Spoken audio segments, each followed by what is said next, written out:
All Bones Considered, Laurel Hill Stories number 64 for July 2024. 4 more early Olympians: Lawson Robbie Robertson, Jervis Watson Burdick, James Edwin Ted Meredith, and Donald Fithian Lippincott.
Laurel Hill East is a National Historic Landmark, an arboretum, a sculpture garden, a nature preserve, and an active cemetery in Philadelphia, Pennsylvania.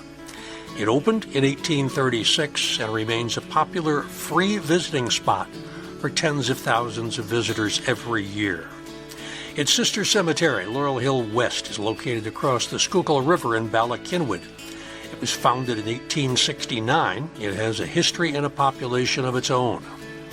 I am Dr. Joe Lex, retired professor of emergency medicine at Temple University in Philadelphia, volunteer tour guide at Laurel Hill East and Laurel Hill West, and volunteer podcaster. A few years ago, I talked about Laurel Hill residents who competed in the 1900 Olympics, also known as the Zany Games. Well, with the 2024 Summer Olympics starting later in July, it's time to talk about people who competed in the 1904, 1906, 1908, and 1912 games. Lawson Robbie Robertson won medals in the Intercalated Games of 1906, and then went on to become a head coach of the University of Pennsylvania track and field team and took them back to the Olympics many more times. Jervis Watson Burdick was a member of the Sphinx Club and the Canteen Club who competed in the 1912 Olympics but did not medal. James Edwin Ted Meredith was the fastest schoolboy in the country. He broke every distance running record from 100 meters to 1 mile. His gold in the 1912 Olympics was for the 4x400 meter relay. And Donald Fithian Lippincott surprised everyone when he won a silver and a bronze in 1912. You will learn about these 4 athletes along with the jumbled letters of the AC4A, the AAU, the NCAA, and the IAAF on this month's edition of All Bones Considered, Laurel Hill Stories number 64, 4 more Olympians.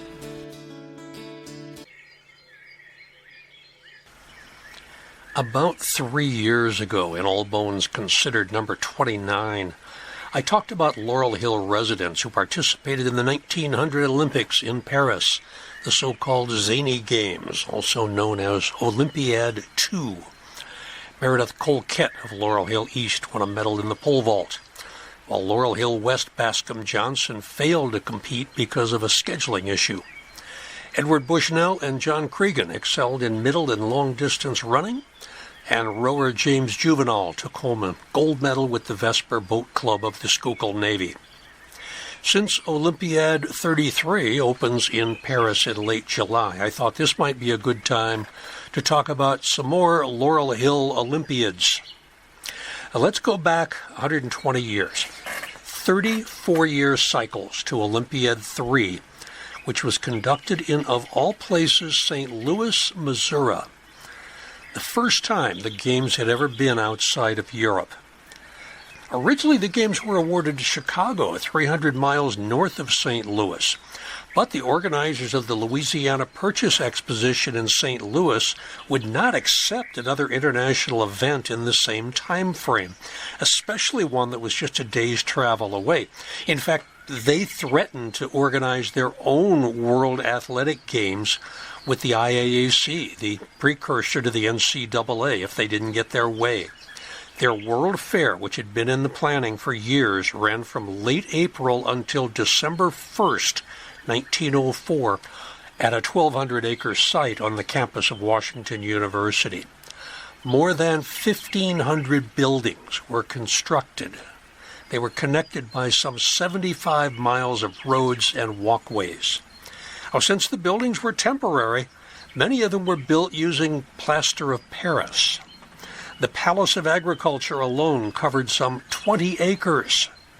Exhibits were staged by 50 foreign nations, the United States government, and 43 of the then 45 states.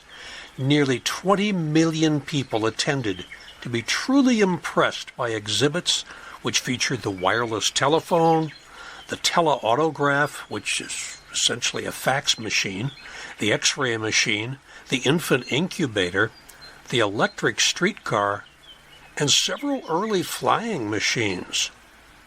You could travel the distances on the fairgrounds by hitching a ride in one of the many electric autobuses that served the gathering. You could try some of the new foods introduced at the fair, such as puffed wheat cereal. Maybe wash it down with a new sweet soda called Dr. Pepper. Now, claims have also been made that this fair introduced the world to the ice cream cone, the hot dog, peanut butter, iced tea, and cotton candy. But evidence exists to show their earlier existence. There was no denying, though, that a stroll along the mile-long food court was a pleasure of its own.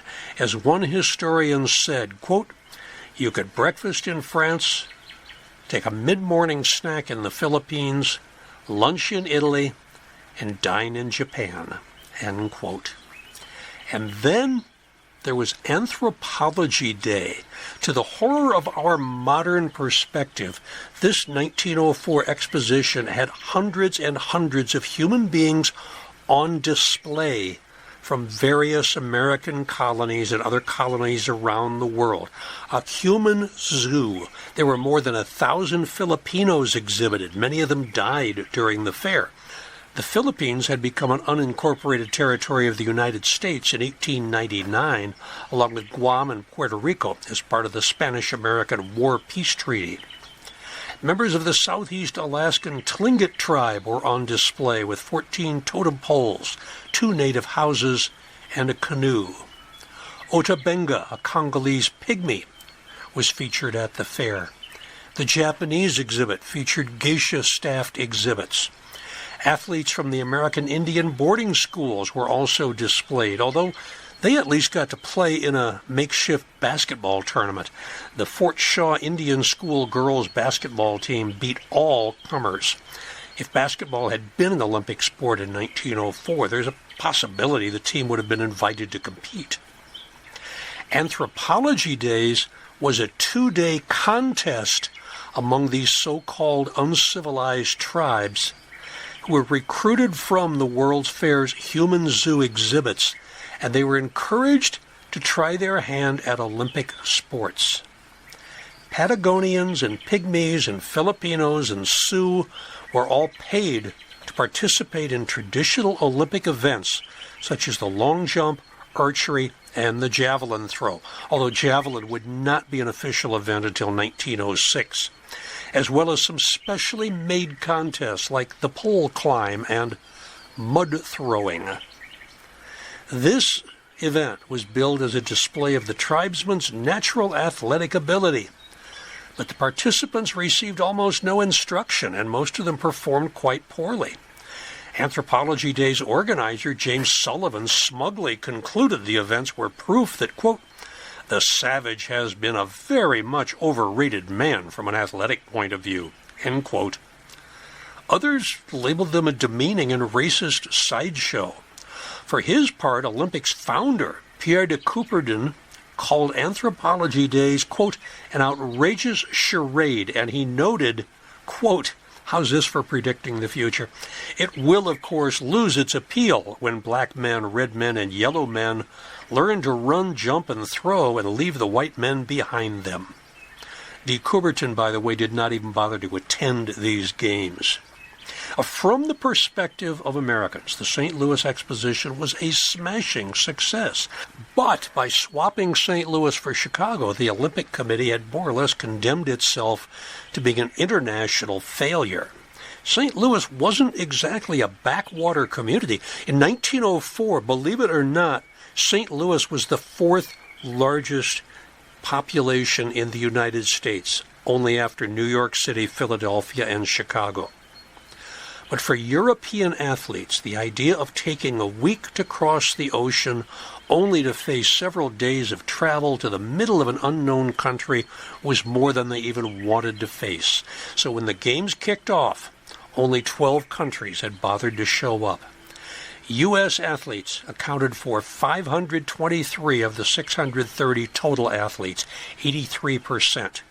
And more than half of the events were contested entirely by homegrown competitors. Half of the non-American competitors came from Canada. This left maybe 50 contestants from outside North America. To no one's surprise, the United States won a lot of medals, 239 to be exact. This is the largest haul ever for a country in a single Olympics. Some Europeans were annoyed that the U.S. had fielded several European immigrants who still weren't U.S. citizens.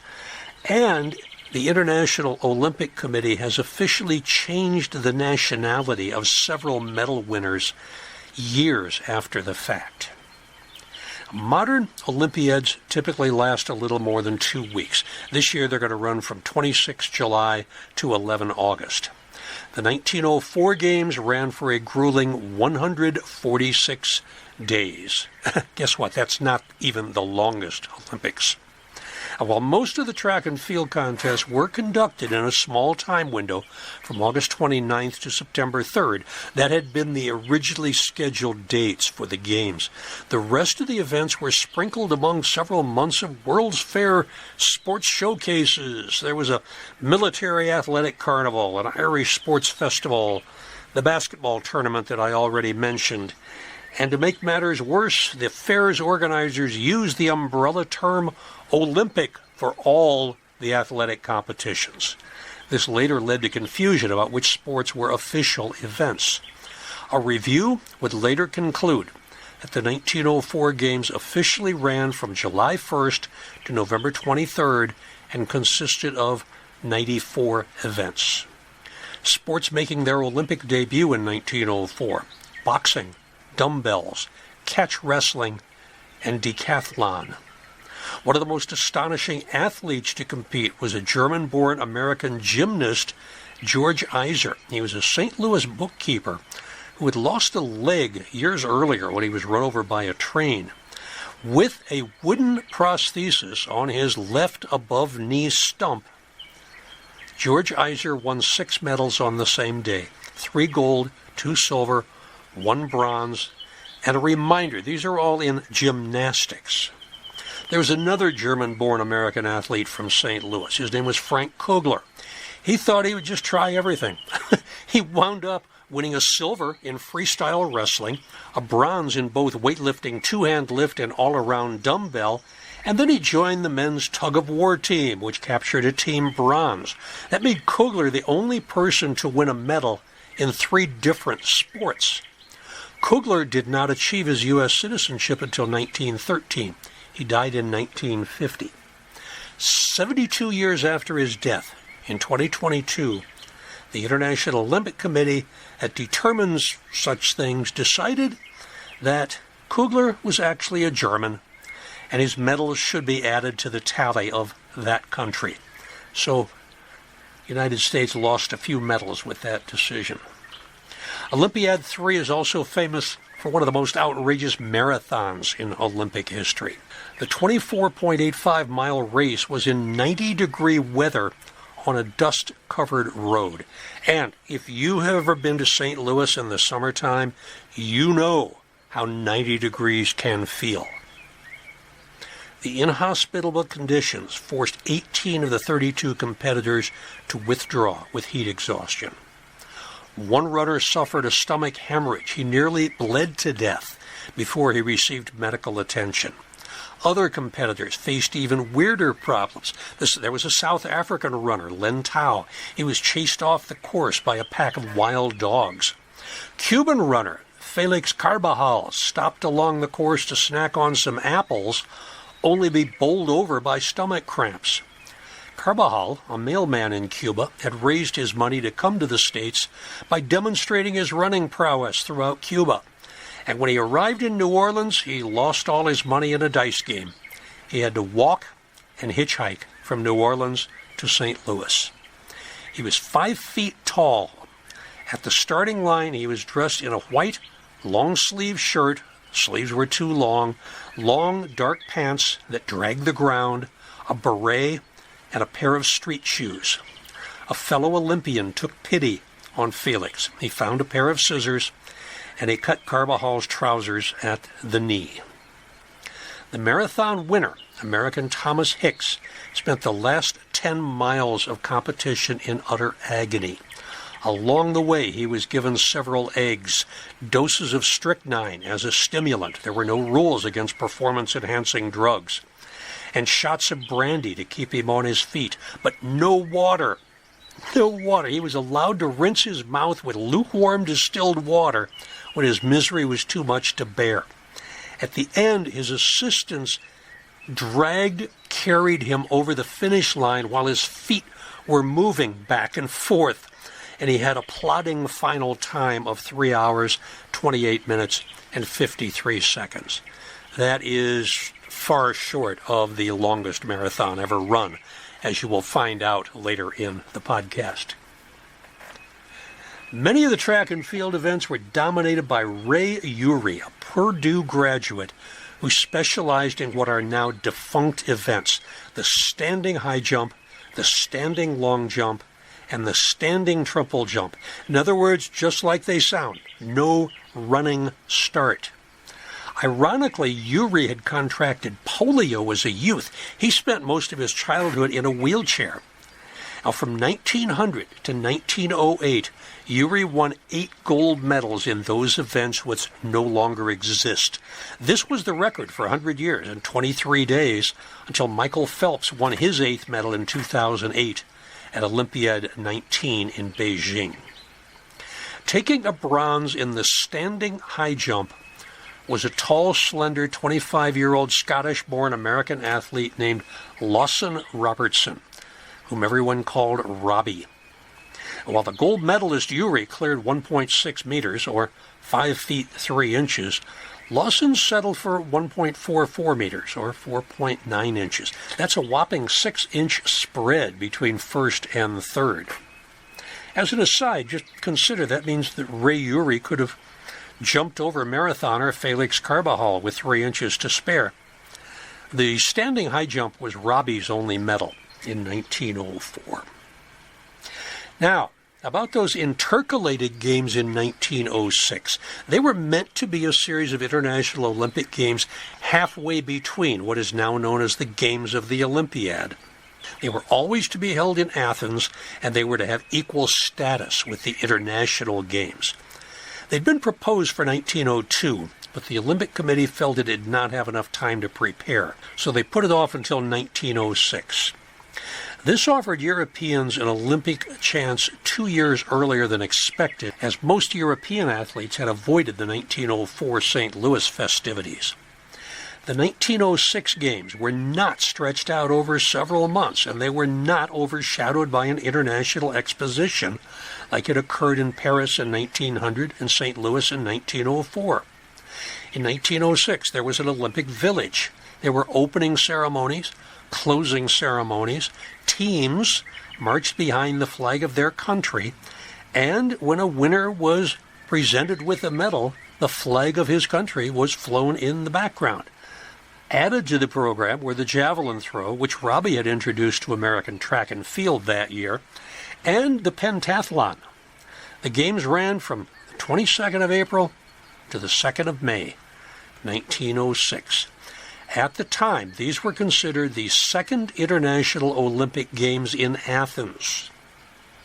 Ray Urey successfully defended his standing high jump and standing broad jump gold medals. Right behind him was Robbie Robertson, who won silver in the standing high jump and bronze in the standing long jump. Robbie also competed in the pentathlon and the 100 meter, but he won no other medals. Before I leave the 1906 Intercalated Olympics, there are two other stories worth sharing. Finland made its Olympic debut, and it immediately won a gold medal. Vera Järvinen won the discus event. Peter O'Connor of Ireland won gold in the hop, step, and jump, the triple jump, and a silver in the long jump. That's the running long jump, not the standing long jump. In protest at being put on the British team, O'Connor scaled the flagpole and hoisted the Irish flag, while the pole was guarded by Irish and American athletes and supporters. This worldwide event attracted 854 athletes from 20 countries. There were far more people who attended than had seen the 1896 Games. 38 competitors came from the United States.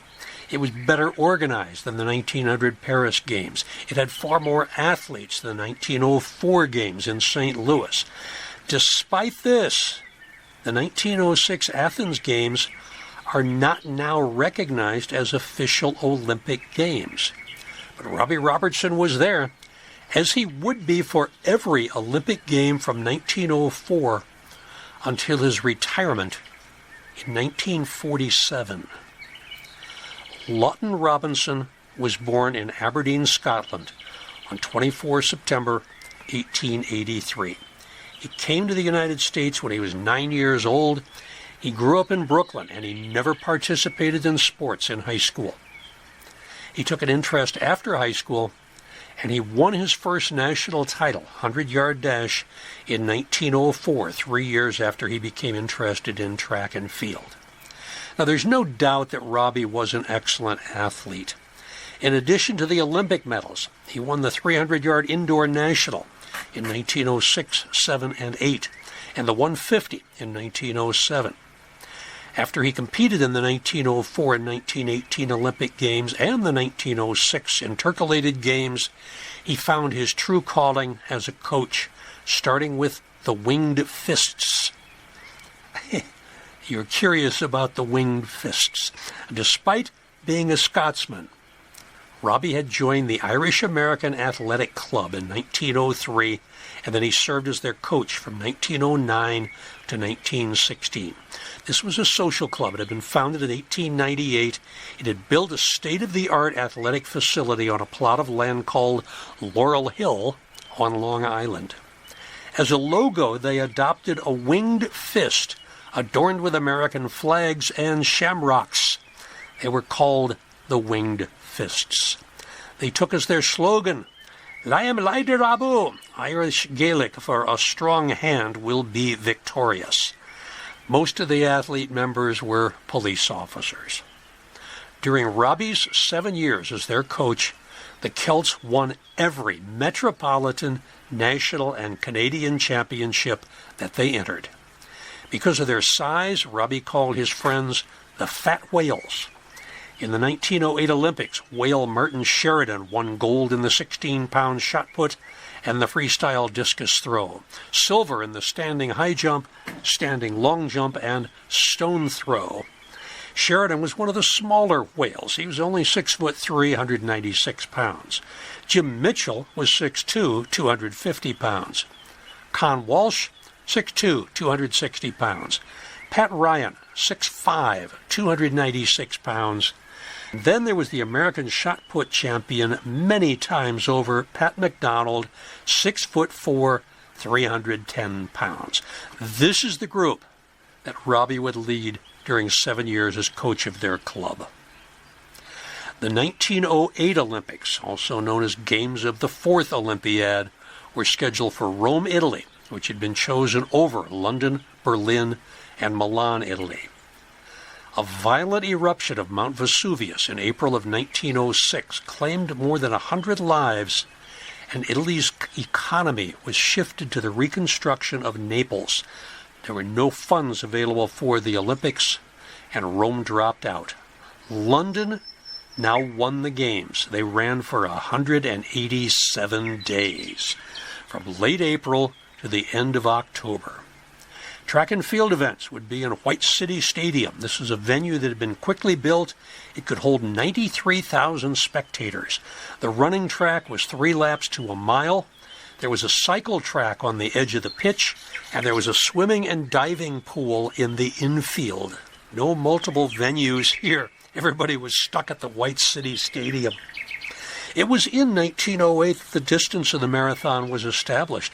The intent had been to run a 25-mile race, but the king requested that it start at Windsor Castle, so they expanded it, and now it was a 26-mile race. There was a slight change made at the request of Princess Mary. She wanted the start to be beneath the windows of the royal nursery. And then it was decided that the race would end in front of King Emperor Edward VII at White Stadium. The distance was again adjusted. Now it was 26 miles, 385 yards, or 42.195 kilometers. This became the standard marathon distance, starting with the 1924 Summer Olympics. During the opening parade in 1908, the United States flag bearer, Ralph Rose, refused to dip the flag to the King Emperor in the royal box. The crowd murmured and glared angrily at Rose. What the crowd didn't know was the grief being caught by Rose from the 2 guys on either side of him. They were both winged fists, Sheridan and McGrath. As they marched along, the American team carried a swagger stick as part of their dress uniforms. And Sheridan and McGrath growled at Rose, "Listen, you, if you dip that flag to the oppressors of Ireland, we'll ram these canes right through you, right in front of everybody, and may God have mercy on your soul." The flag was not dipped before the king. During the playing of God Save the King, most American athletes either politely sang along, maybe they lip-synced, maybe they stood quietly, except for the Irish American Athletic Club members. They gathered in a group apart from the others, and they bellowed an Irish rebel song. "God save Ireland," said the heroes. "God save Ireland," say we all. "Whether on the scaffold high or the battlefield we die, oh, what matter when for Erin dear we fall." In London, 22 sports representing 110 events in 25 sporting disciplines were contested. A scheduled golf tournament was canceled at the last minute. Golf was no longer an Olympic sport. For the first time, some winter sports were included. 3 Swedes swept the men's single figure skating competition. The gold medal went to somebody named Ulrich Salchow. His name became attached to a jump that he innovated. No Americans won figure skating medals. The 1908 Games were the first to include race walking. Among Americans competing in London in 1908 was Philadelphian John Taylor. He was an African-American scholar. He was a graduate of Central High School and was the first black member of the University of Pennsylvania track team. Taylor died of typhoid fever at age 26, just 5 months after the Olympics. He's interred at Eden Cemetery in Collingdale. Edwin Bushnell, who you heard about in the earlier podcast about Olympians, came to London. This time he was a photographer, though, rather than a participant. The United States walked away the winner again in 1908 with 34 medals, 16 gold, 10 silver, and 8 bronze. Great Britain was second with half as many medals, 17. No other country reached double digits, and except for the United States and Canada, South Africa, and Australasia, all the teams came from Europe. It was also in 1908 that Lawson Robbie Robertson married Miss Mary H. Tevan, 1886 to 1964. Among their children was Charles Alexander Robertson. He was born in 1920. He joined the military when World War II started, and he became a Navy pilot. During the Second Battle of the Philippines in October 1944, Charles died during an attack on a Japanese cruiser in which he scored a hit and then brought his plane down on the water with one wing burning. to save the life of his gunner, but Robertson was mortally wounded. Posthumously, he received the Navy Cross, the Air Medal, and the Purple Heart. He's buried at the American Military Cemetery in the Philippines. On 28 November 1909, Robbie was badly burned in a freak accident at Celtic Park when a ladle of hot lead exploded in his face. He was preparing to pour the molten lead or a 42-pound shot. That's a 19-kilogram shot, which was to be used in the shot put by Martin Sheridan and John Flanagan at the annual field day of the 2nd Regiment of Irish Volunteers. The shot was determined to be a few ounces underweight, so Robbie bored a hole in it, and he was to pour the lead inside to bring the weight up to the required mark. He was standing over the ladle when some water dropped into the lead and caused an explosion, and hot lead flew into his face and on his neck. Fortunately, his reflexes kicked in. His eyelids were tightly closed. The eyes were not injured.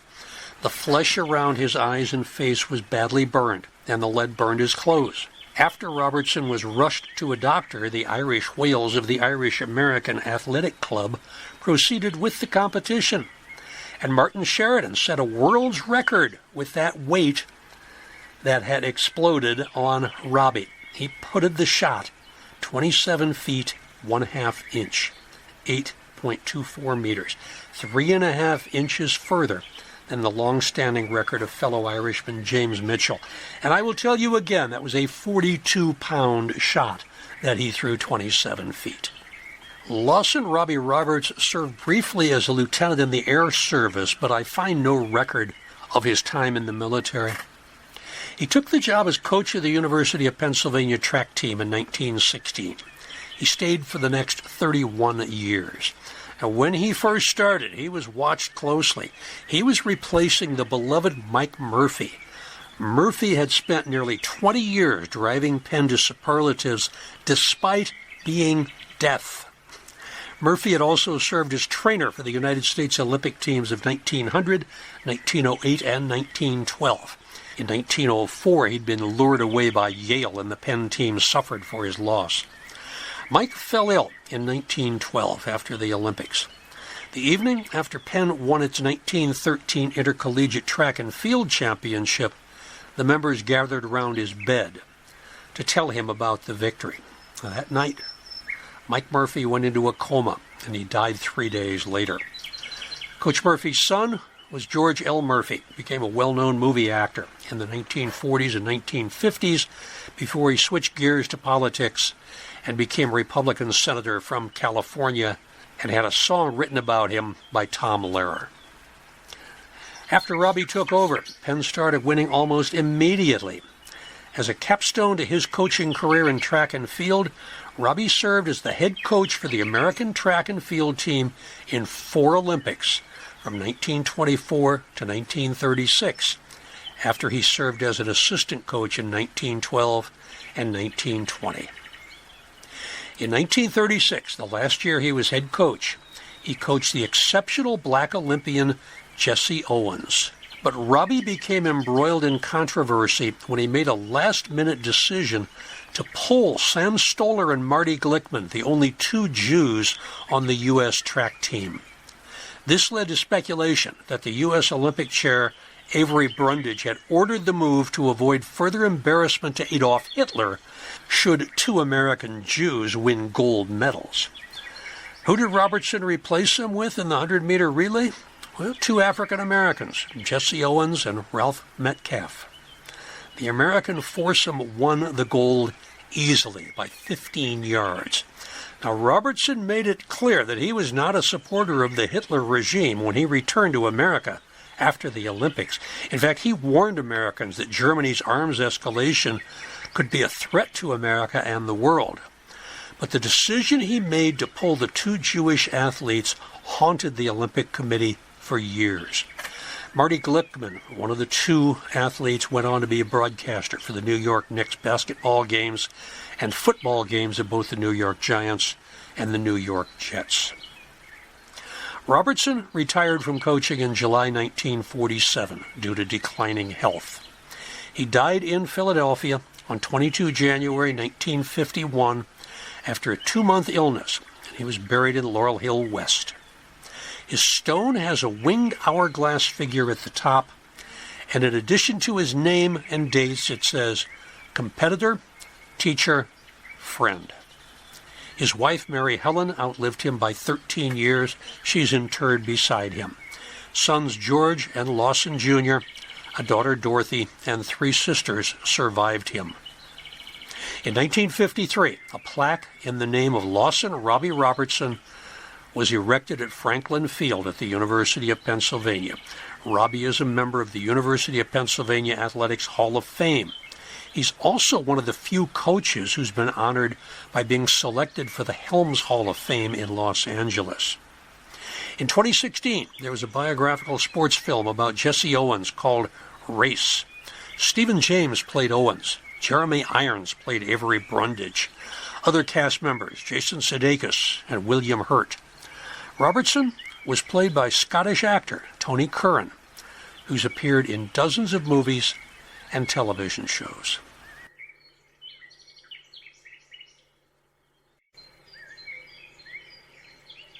Jervis Watson Burdick, 1889-1962.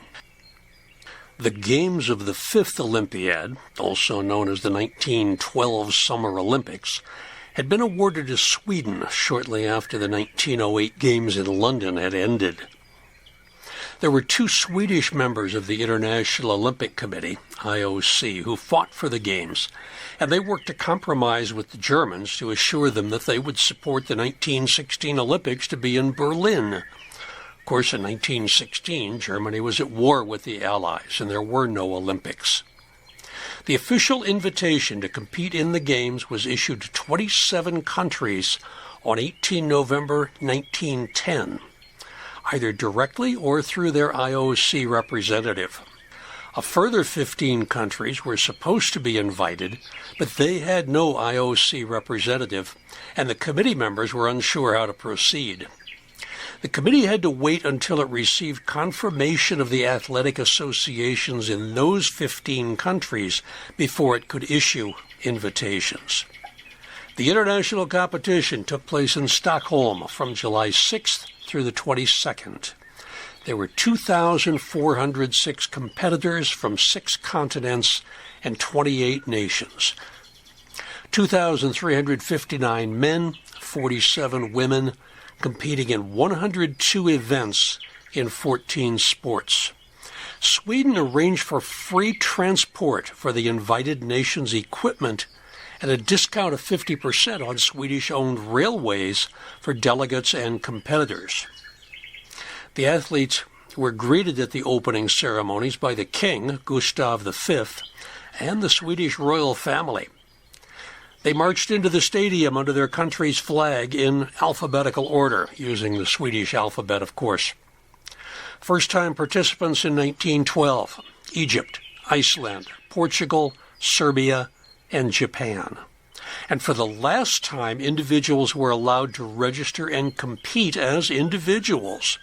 Brit Arnold Jackson, running as an individual, won the 1,500 meters by a tenth of a second over an American trio.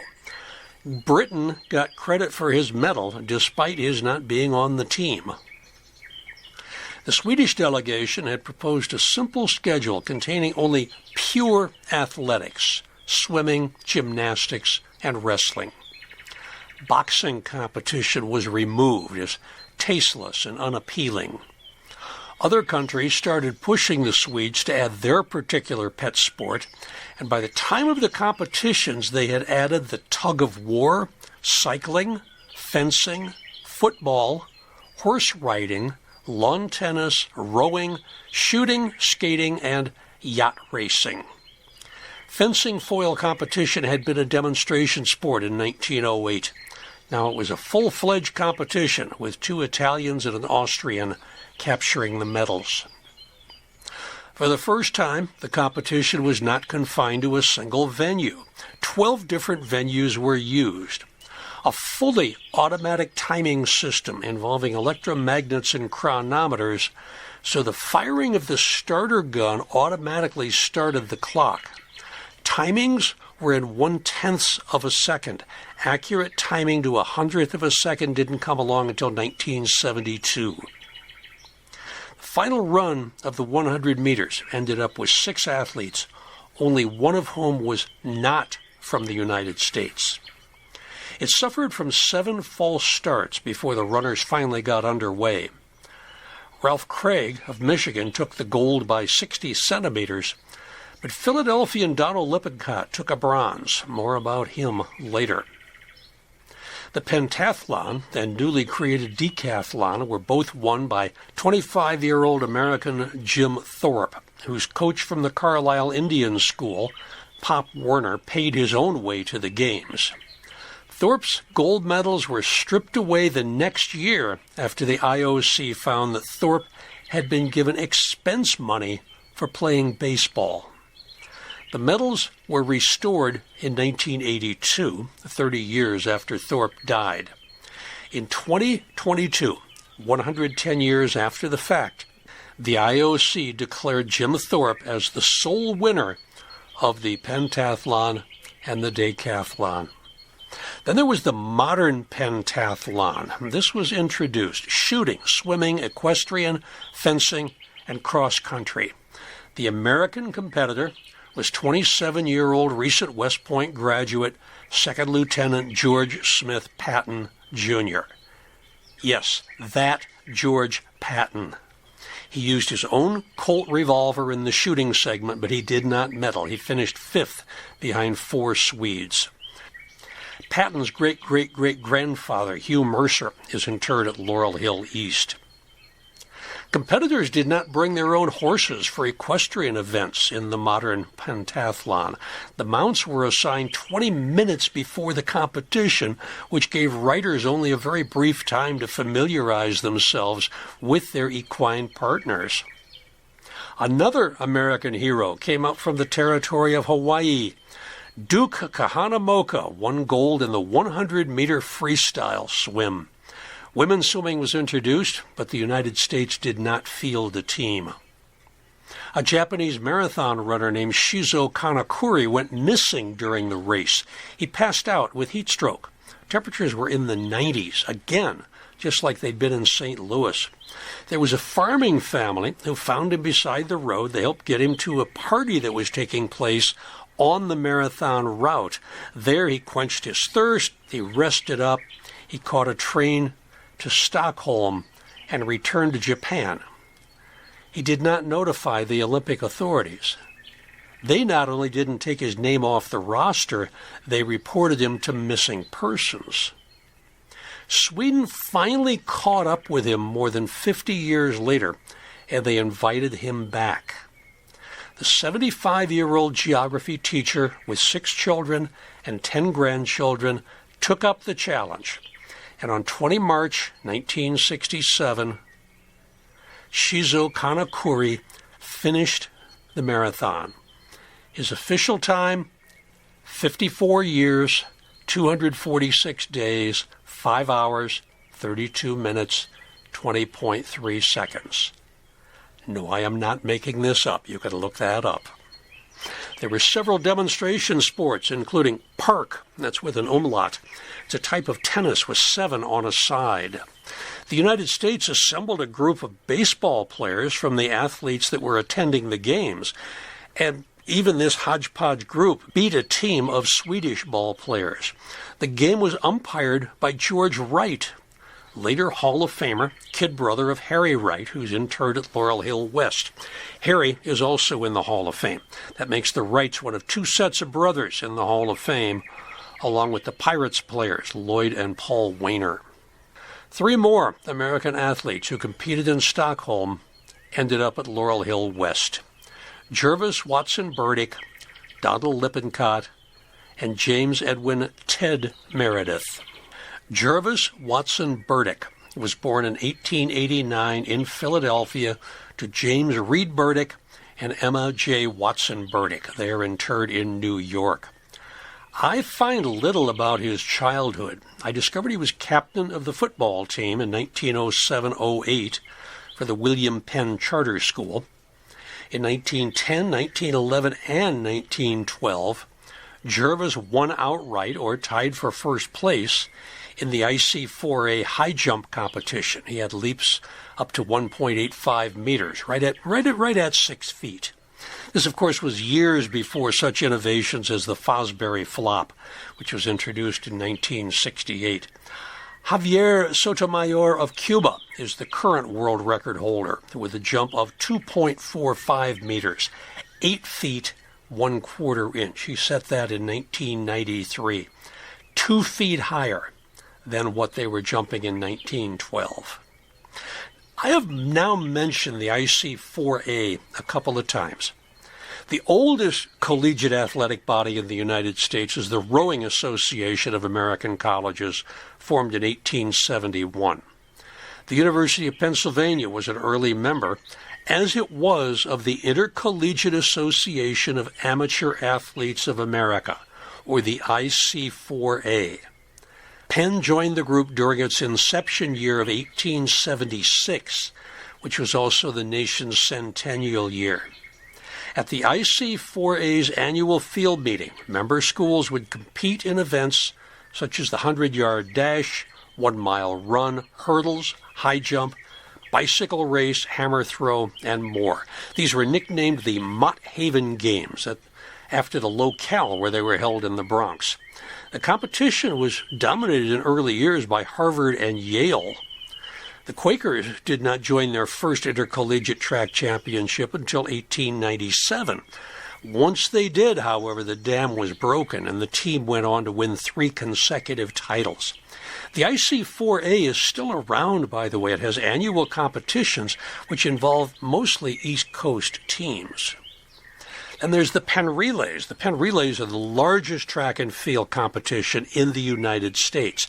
They have been hosted annually since April 1895 by the University of Pennsylvania at Franklin Field in Philadelphia, the site of the first scoreboard in the United States. The Penn Relays will get their own podcast eventually. Then there's the Amateur Athletic Union, or the AAU. This was founded in 1888 from the remains of the National Association of Amateur Athletes of America, the NAAA, that existed from 1879 to 1888. The AAU was founded to establish standards and uniformity in amateur sports. During its early years, the AAU served as a leader in international sport, representing the United States in the international sports federations. The AAU worked closely with the Olympic movement to prepare athletes for the Olympic Games. The AAU conducted its first event, championships for boxing, fencing, and wrestling on 6 April 1888 at New York City's Metropolitan Opera House. Boxing, fencing, and wrestling in the Opera House.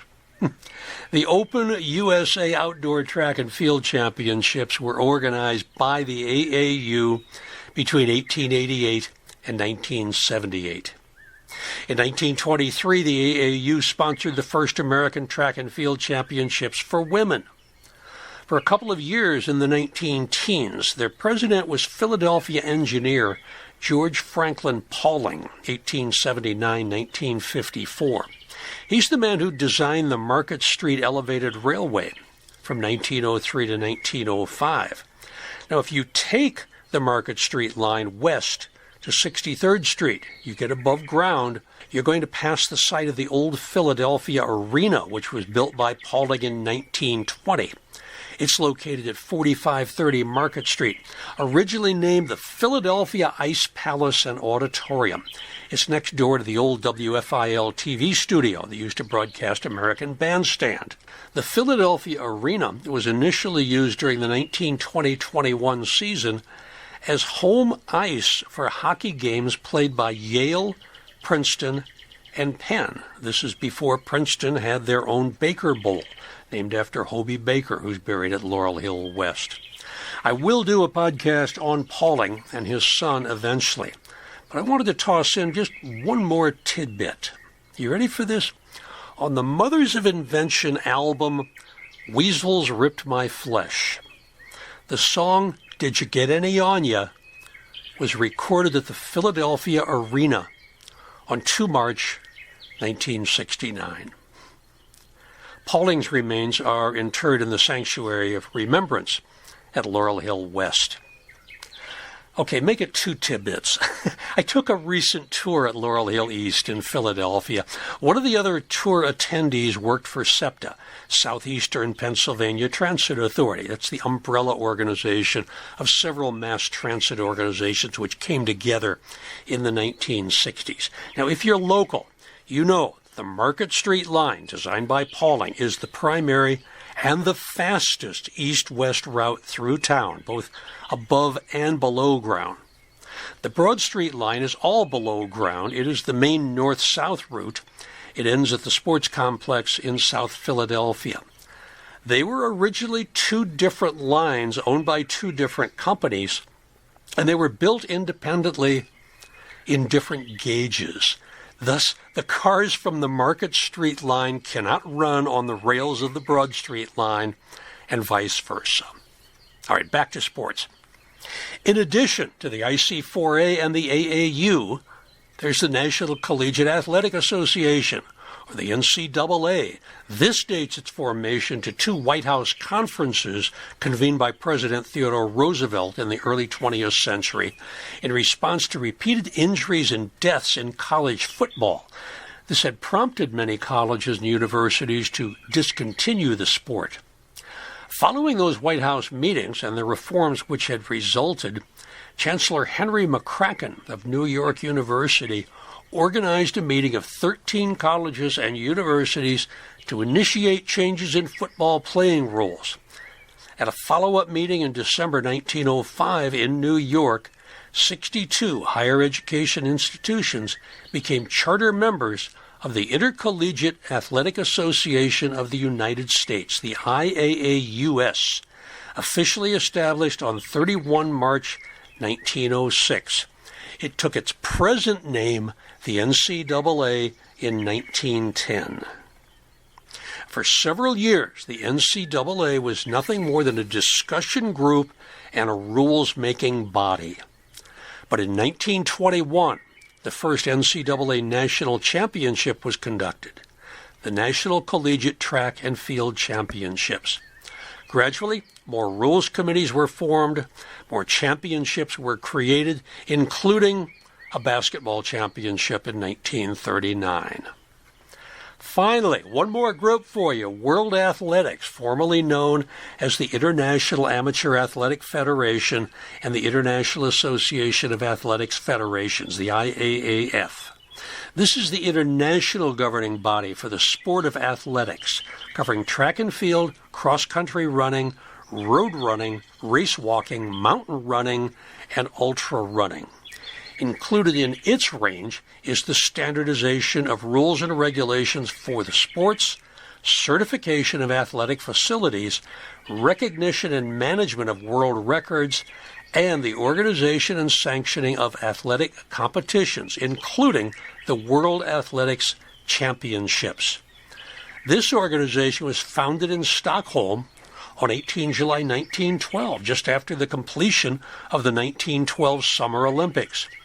27 representatives from 17 national federations agreed to meet at a Congress in Berlin, Germany the following year, and the 1913 Congress formally completed the founding of what was then known as the International Amateur Athletic Federation.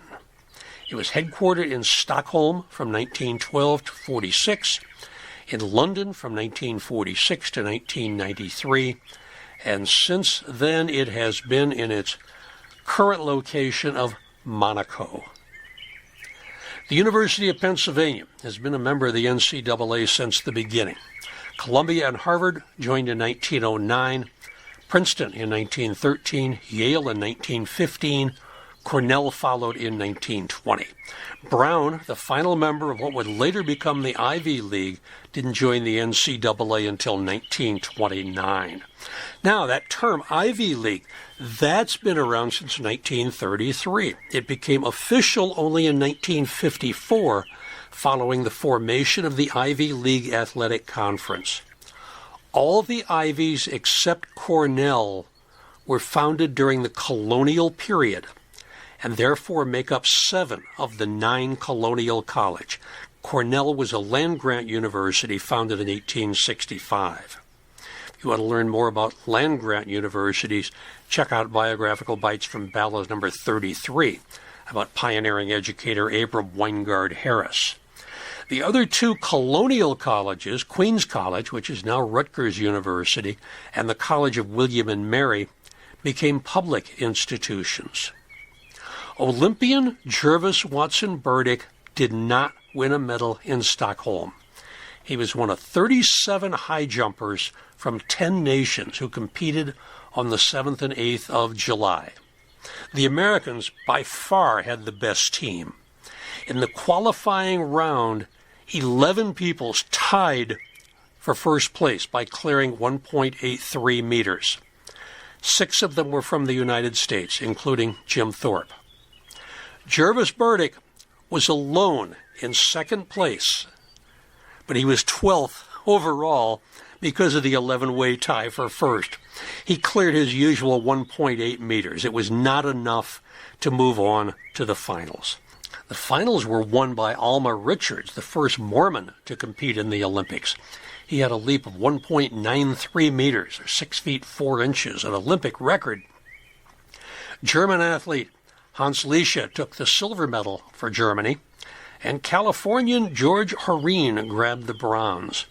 Jim Thorpe was tied for 4th with New York City police officer Egon Eriksson, with John Johnstone, Jim Thorpe's roommate on the SS Finlandia, which took the team to Sweden, and New Yorker Harry Grumpelt following. The U.S. had taken 7 of the top 8 positions in the high jump. While he was at Penn, Burdick was a member of Psi Upsilon and Phi Kappa Beta fraternities, as well as the Canteen Club and the Sphinx Society. More about the Sphinx Society later. After he graduated from Penn with a bachelor's degree, Burdick went into the coal business as a broker in the Pennsylvania building in downtown Philadelphia.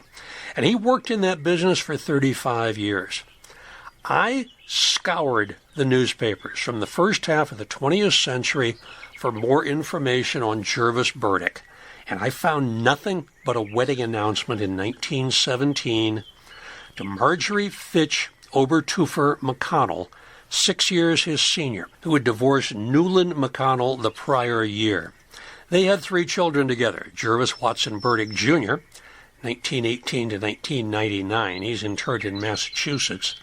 James Herman Burdick, 1920 to 2015, who's buried at Valley Forge, and Ann Burdick, 1924 to 1993. Marjorie and Jervis separated. She is interred at Laurel Hill West. She's in the Norriton section. In 1941, Jervis married the 42-year-old Margaretta Dixon, 1899-1993. She's buried with Jervis in the Auburn section, which is a tiny segment of the cemetery. It's tucked way back by the green burial section. I can't even find a useful obituary anyplace. After his brief moment in the spotlight as an athlete, Burdick apparently lived the rest of his life without doing anything worthy enough to make the newspapers.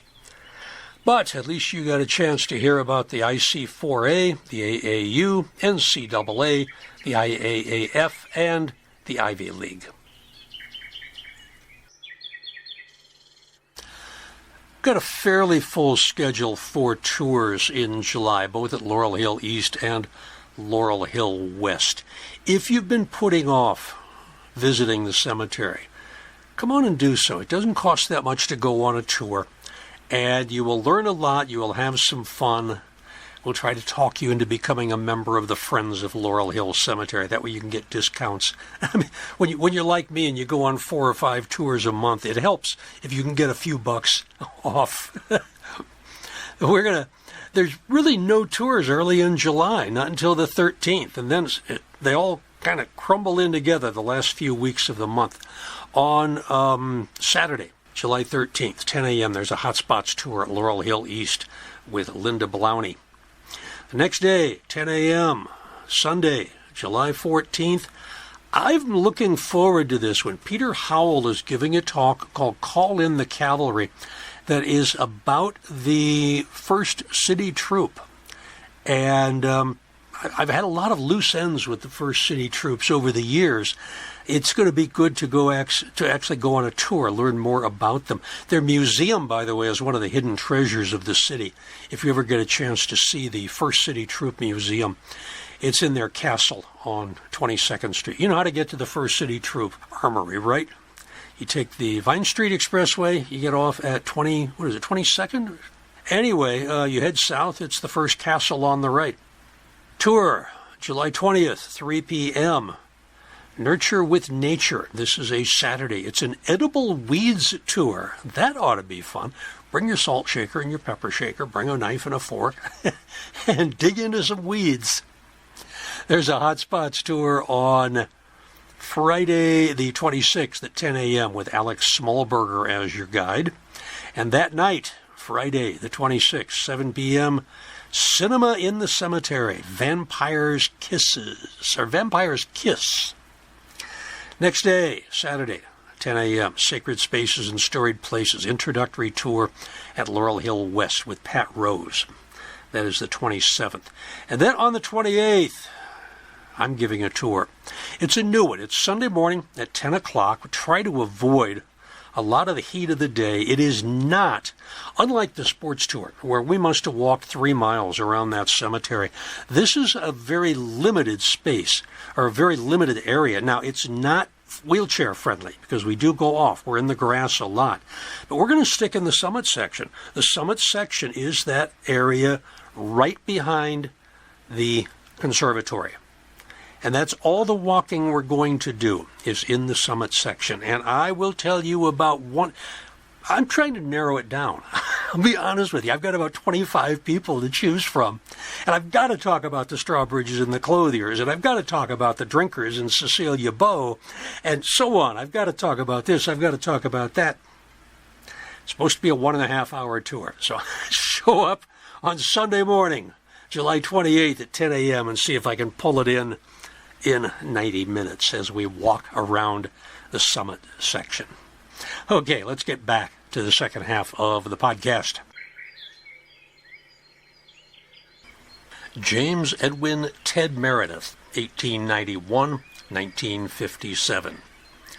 Olympic historians consider the 800-meter final at the 1912 Games in Stockholm to be one of the greatest Olympic athletic events ever.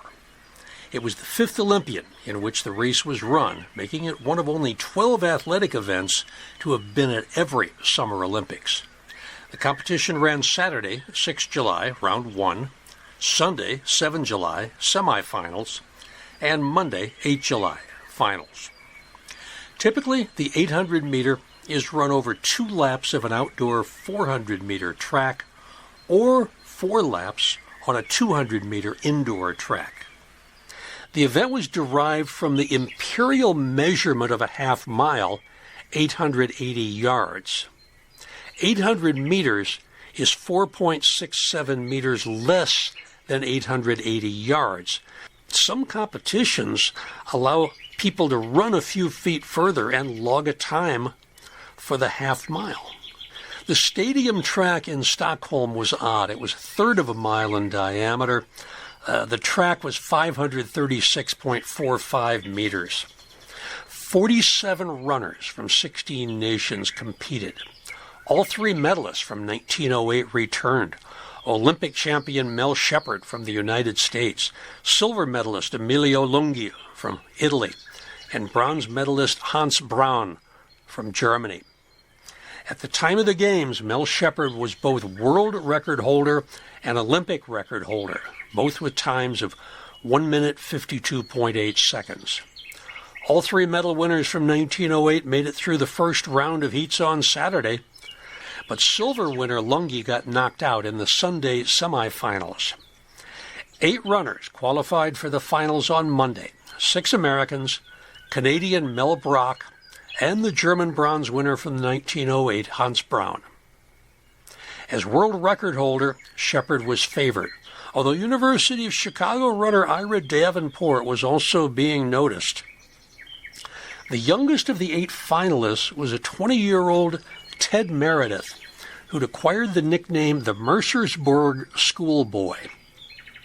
The U.S. team's head coach, Mike Murphy, who I talked about earlier, had told Pop Warner that Meredith was good, but he was still a few years away from reaching the top.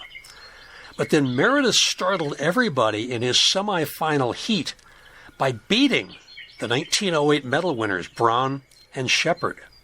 They met up again in the finals on the next day. Shepard sprinted into the early lead with Meredith second and Braun third. They maintained a blistering pace, and Meredith tried to take the lead from Shepard 3 times in the first lap. Shepard fought him off all 3 times. The first 400 meters, 52.4 seconds. That's more than 17 miles an hour. Around 600 meters, another American, Clarence Heck Edmondson from Idaho, came up to Meredith's shoulder. Now, to avoid getting boxed in, Meredith surged up to Shepard's shoulder. But Peerless Mel also sprinted, and suddenly he had a 5-meter lead. This is after 600 meters. At the same time, Braun made his move, and he sprinted up to Meredith. Meredith started his own sprint and then watched as the German faded back after 30 meters. Ted Meredith and Mel Shepard were now again shoulder to shoulder.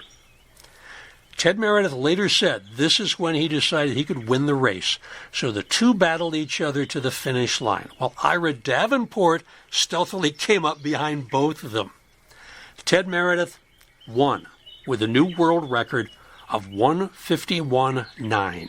It was a photo finish for second. Shepard won the silver, Davenport the bronze. They also beat Shepard's world record at 1:52.0. And in fourth was yet another competitor from Team USA, David Caldwell from the University of Massachusetts.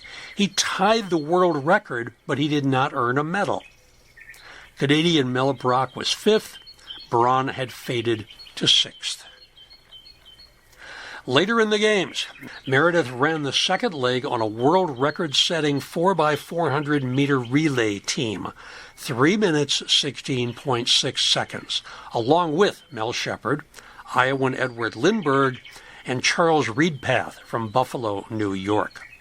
The standing world record had been 3:18.2, also set by an American quartet with Mel Shepard.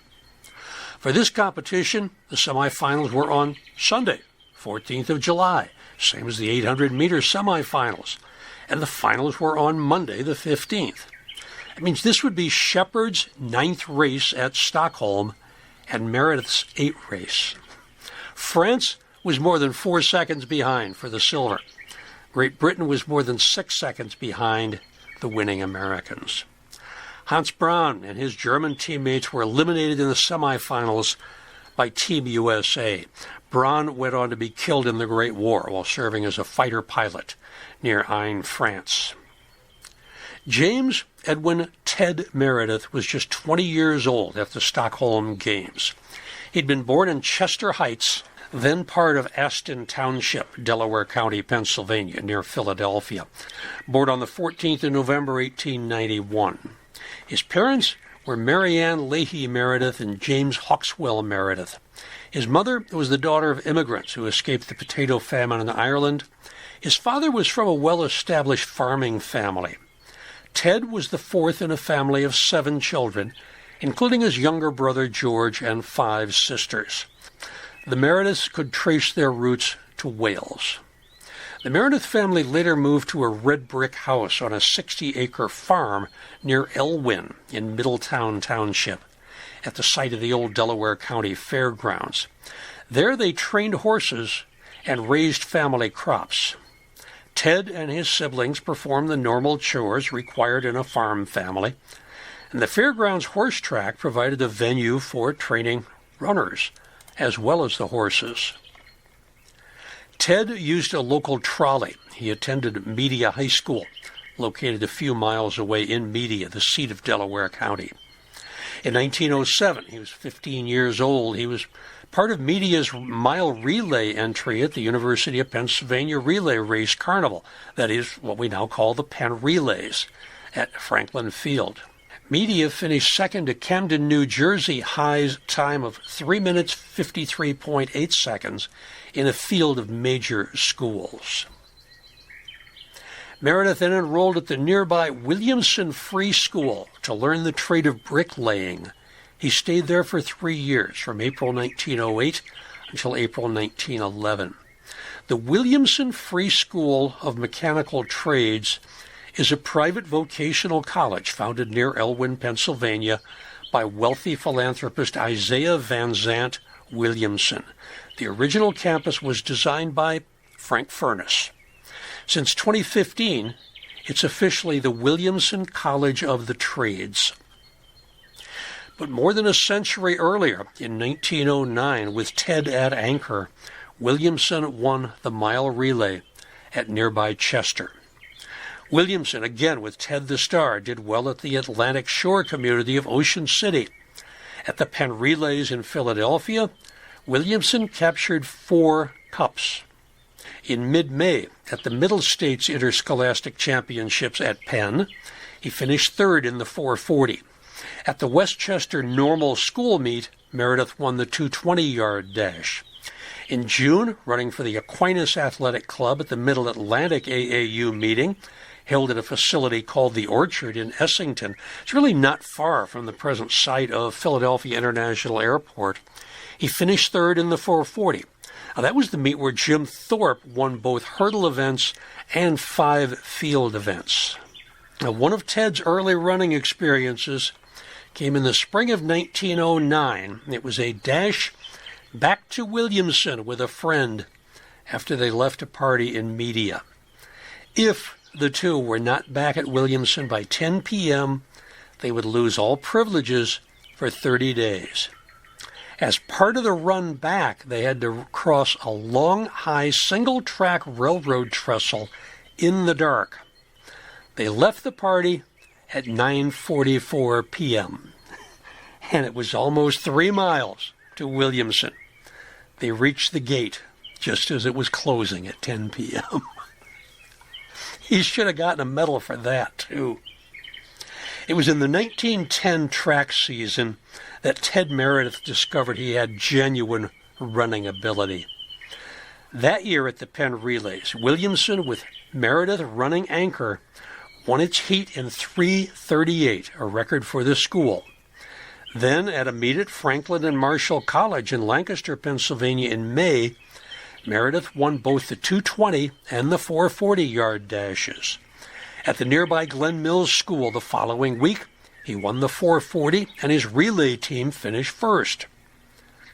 On 21 May, at the Middle States Interscholastic Championship meet back at Penn, he won both the 440 and the 880, a feat which had never been accomplished by a single individual. His 440 time was 51.8 on a heavy track. At the Princeton Interscholastics a week later, he again won the 440. And finally, at a meet at Ocean City on May 30th, the mile relay team was first, and Meredith won the 880.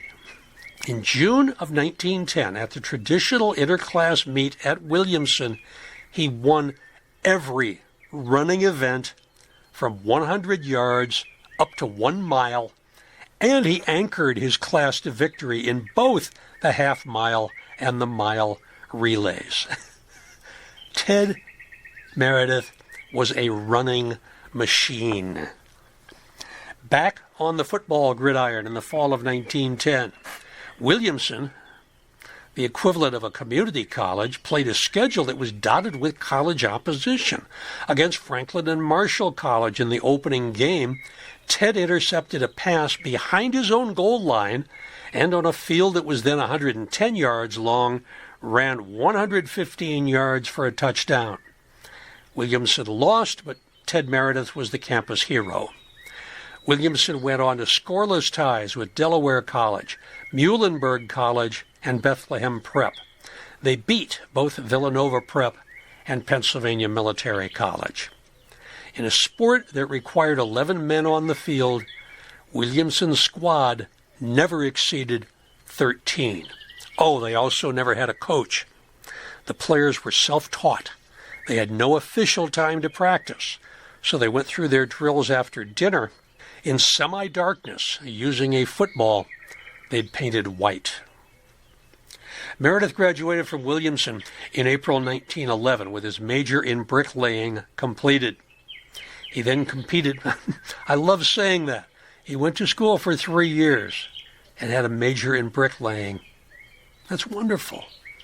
He then competed for the Aquinas Athletic Club in some independent meets and was reportedly undefeated for the season. Now, Mercersburg Academy lies in the Cumberland Valley at the foot of the Allegheny Mountains in south-central Pennsylvania. It was both a fine scholastic institution and a power in athletics. It had been founded in 1893 by Dr. William Mann Irvine, a native of Bedford, Pennsylvania, who modeled the school after Phillips Exeter Academy in New Hampshire, his alma mater. In just 10 years, Mercersburg became the country's 4th largest boys' boarding school. Today it continues as a leading college preparatory school. Among its notable graduates are 9 athletes who competed at the Summer Olympics: actors James Stewart and Benicio del Toro, suburban cable founder Jerry Lenfest, and many, many others who attended Mercersburg. Jimmy Curran, a wiry, witty Scotsman, had come to America in 1907. He worked first as a trainer for Mike Murphy at the University of Pennsylvania. But in 1910, he met Dr. Irvine and went to work for him at Mercersburg as head coach of the track and field program. He stayed for 51 years. Curran saw Meredith run, and he approached him about becoming a student at Mercersburg. He persuaded him to come to the school to obtain the credits he would need to enter college. Meredith's father did not have the financial means to provide the cost of attending Mercersburg, so Ted became a student on a working scholarship. He ran the telephone switchboard in the school office. He sold photographs of sporting events in the school dormitories. Ted Meredith first came into regional prominence in April 1912. That's the month the Titanic went down. He anchored the winning Mercersburg mile relay team in the prep school race at the Penn Relays with a 49.2 second anchor leg. Mercersburg time of 3:27.2 was nearly 9 seconds faster than the winning high school mark. Mercersburg won its event by 50 yards. At the Princeton Interscholastics 2 weeks later, Meredith set world interscholastic records in both the quarter mile and the half mile. He covered the half mile in 1:55.0. Coach Curran said, "Meredith does not seem to know how fast he can run, but I know he's the fastest runner the world has ever seen. And if he goes after any record from 600 yards to cross country, he will lower every one." After Princeton, the Mercersburg team traveled to Johns Hopkins University in Baltimore to compete against the fastest teams from the South. Mercersburg won the team championship, and Meredith came home with a cup for scoring the highest number of individual points. Now it's 18 May of 1912, Penn's Franklin Field, Senior Middle States Interscholastic Championships. He ran a 48.8 second quarter mile, winning by 25 yards. This time was another world scholastic record. He covered the half a mile in a winning 1:56.8 at the same meet. Well, Jimmy Curran thought the Olympic trials might be a good experience for Ted. So he went to the Eastern U.S. Olympic trials on 8 June 1912. They were at Harvard University's Soldier Field in Cambridge, and he entered both the 400 and the 800. Mel Sheppard considered young Abel Kiviat of New York City to be his most formidable rival in 800. But he was also concerned about Meredith, especially after Ted won the first 800-meter heat in 1:53.8.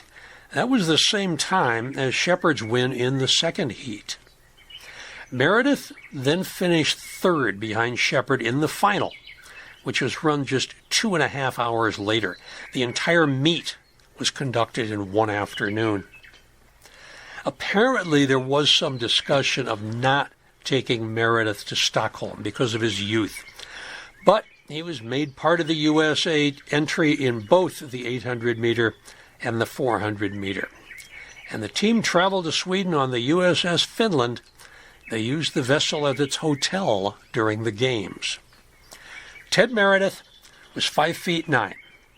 He weighed 155 pounds. He was deemed a natural runner and was noted for his outstanding, quote, lung and leg power, end quote. He had exceptional speed at the start. Instead of showing a classic running form, he, quote, flayed his arms like the blades of a windmill. Some people thought that Ted's father's ability to adapt his knowledge of training racehorses to his athletes accounted for Ted's unusual track stamina. Following the Stockholm Games, several of the American stars, including Meredith and Shepard, toured Europe. They gathered awards, they enjoyed the sights. In Budapest, Hungary, they did an exhibition race. Meredith had won most of the exhibition races, so he slowed down near the finish in an attempt to let Shepard win. But as he did so, the local runners that the Americans thought were worn out suddenly gained speed. They darted past both of the Americans and won, and then they were mobbed after the race by their delirious countrymen. The American team returned from Sweden to major celebrations in New York and Philadelphia, and for Meredith in Media and Elwyn. Curran spoke at the media reception.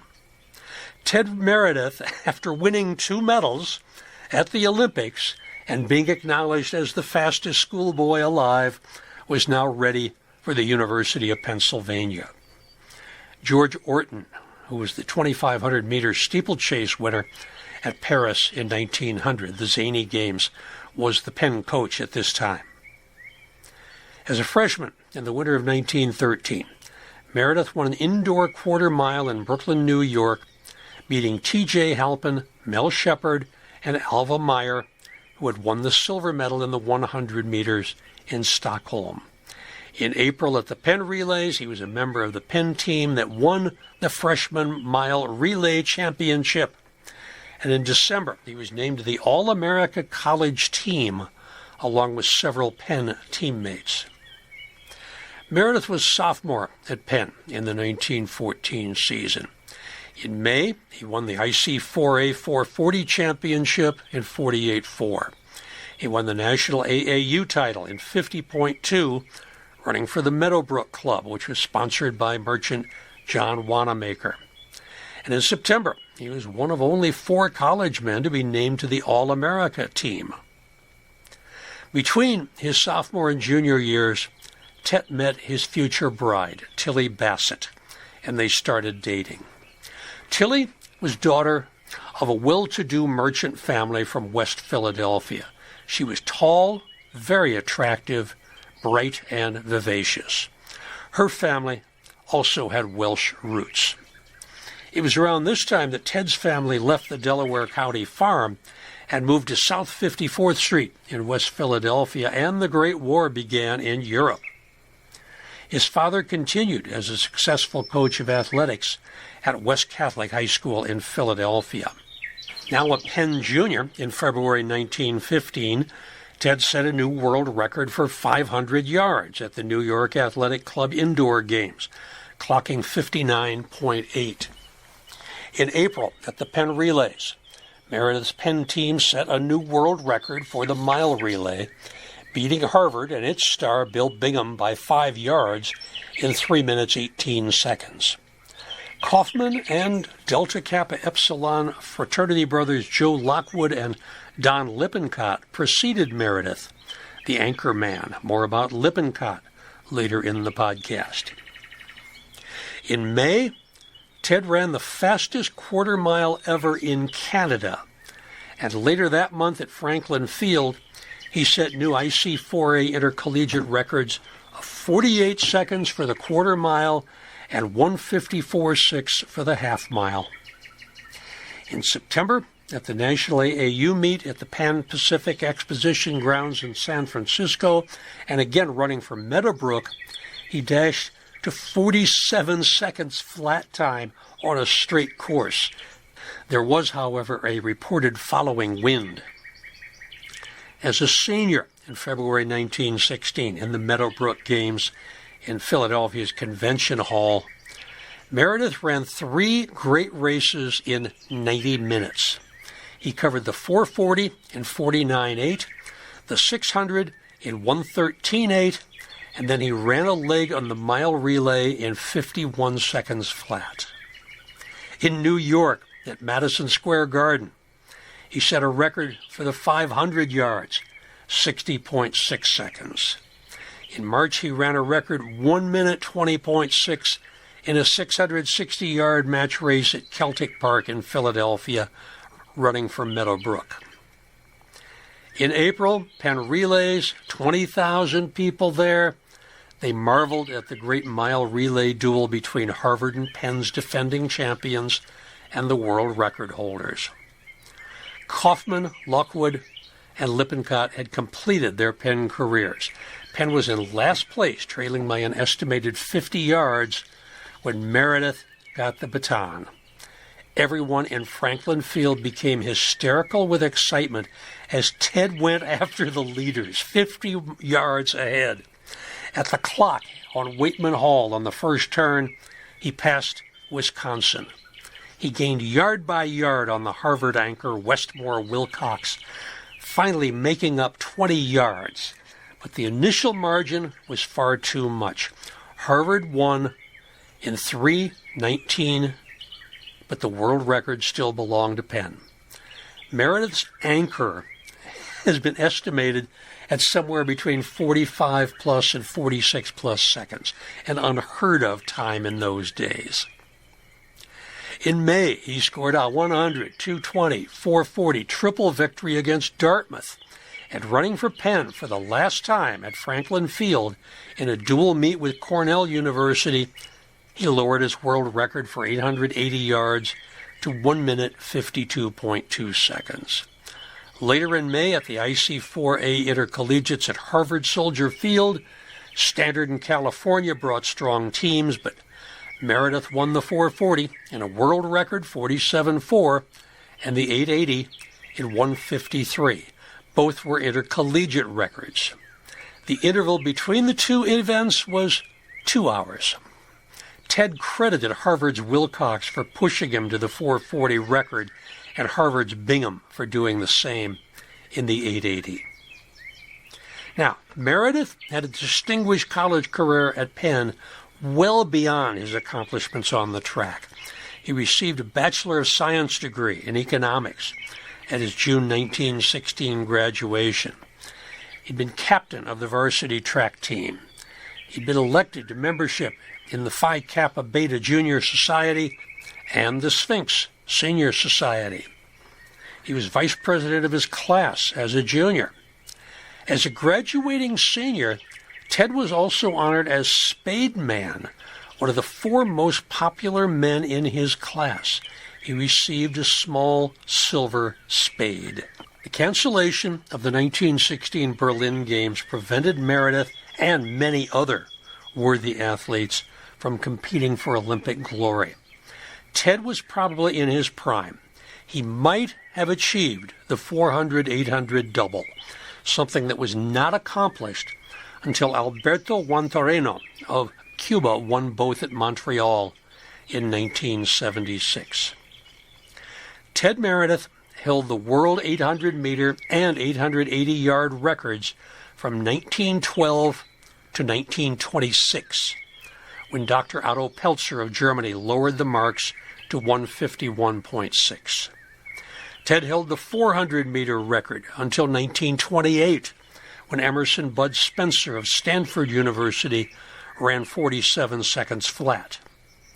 The 440 quarter-mile record was matched in 1931 when Ben Eastman of Stanford and Vic Williams of the University of Southern California each achieved 47.4 in separate races against the other.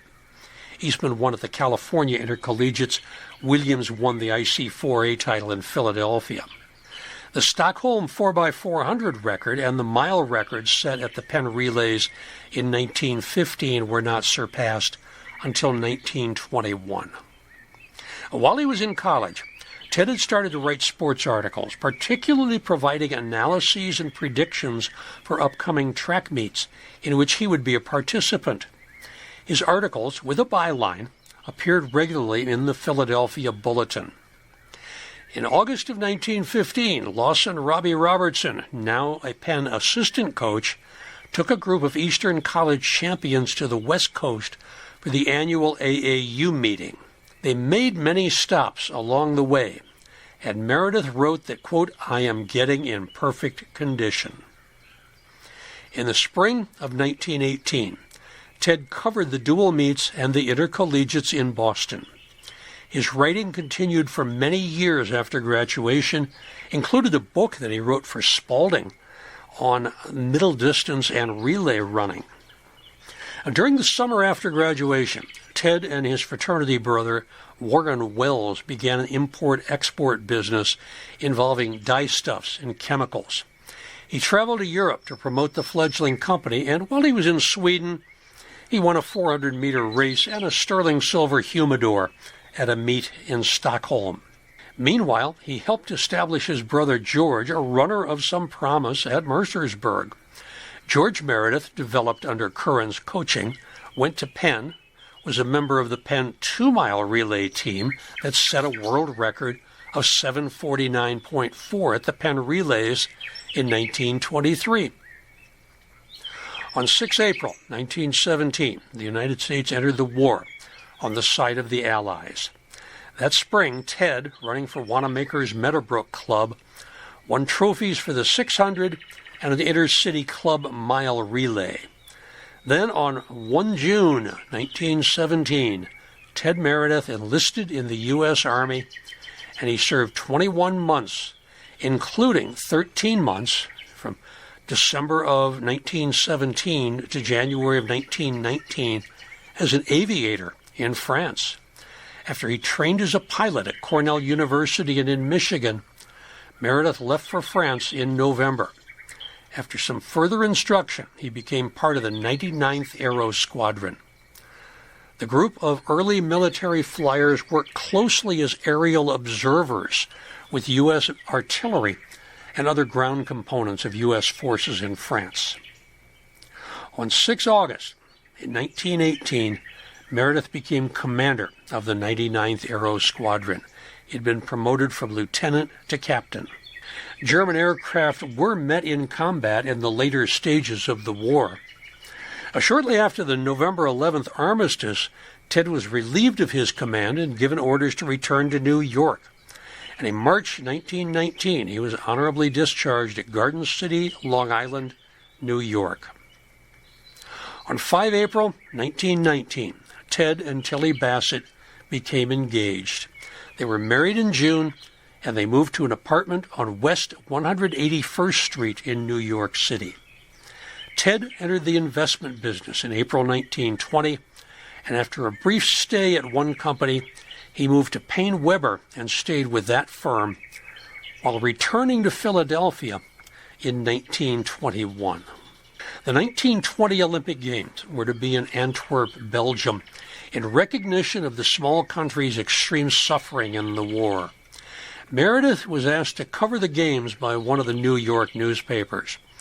He decided the best way to get to Antwerp was as a member of the U.S. team, so he trained hard for a few weeks, and he made the team in the 400 meters, finishing second at the final tryouts at Harvard.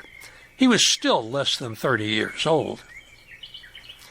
The team traveled to Antwerp in rather Spartan conditions on an Army transport vessel, and training at sea was difficult.